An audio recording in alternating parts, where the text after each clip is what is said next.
Hey, deserving listeners, it's just me today. I thought today I would talk about racist clients.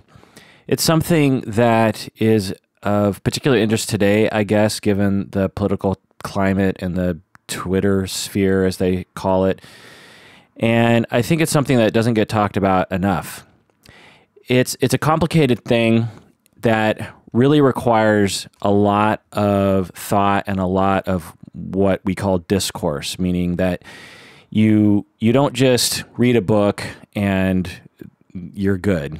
You also don't just take a class and you're good. You also don't just get a couple supervision meetings and you're good. It's something that over time, through much conversation with other people, through listening, through experience, through reading, through classes, through supervision, there's as with any complicated topic in psychotherapy, it requires ongoing discourse with the text, with the topic, with the subject. And it's something that is, like I said, not talked about enough, or it's talked about so briefly that a lot of therapists are afraid to do anything, or they act in ways that they think are okay, but are actually overpowering of the client. You know, the therapist will use their privilege to sort of force their political agenda upon the client. And so there's a lot of things to consider. And we live in a complicated world, although I hate when people say that. I shouldn't say that. I should say we've always lived in a complicated world, and it's only recently that we've, at least in the public discourse, have we begin to really look at this. I can't think of a time when racism and sexism was such a daily topic for people today.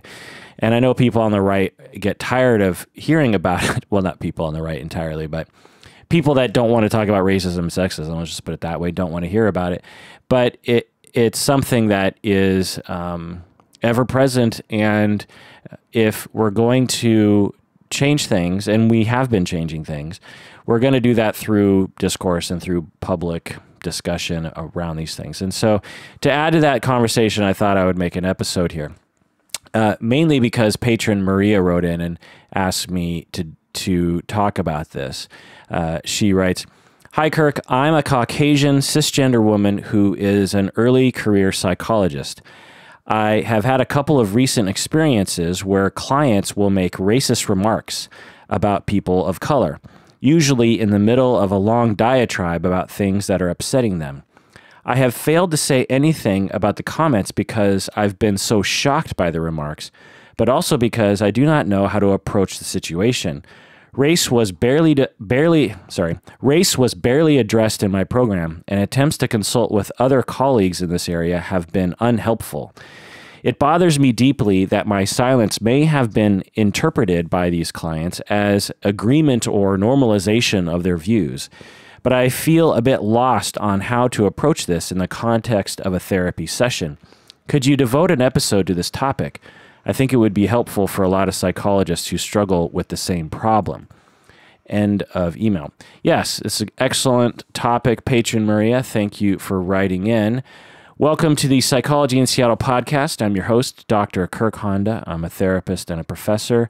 This episode is just for patrons of the podcast. So in order to listen to this, you have to become a patron of the podcast by going to patreon.com. If you want to hear the full episode and all of our other patron-only episodes, you have to go to patreon.com and become a patron. When you become a patron, we'll send you instructions on how to access all the secret episodes.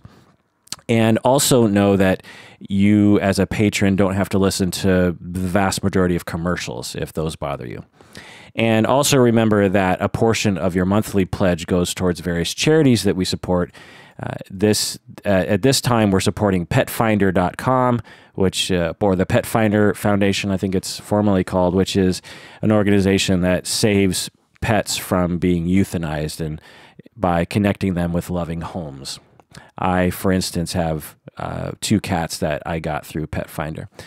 So, and I've had other animals through Pet Finder in the past. Okay, so that is that. Go become a patron if you haven't already.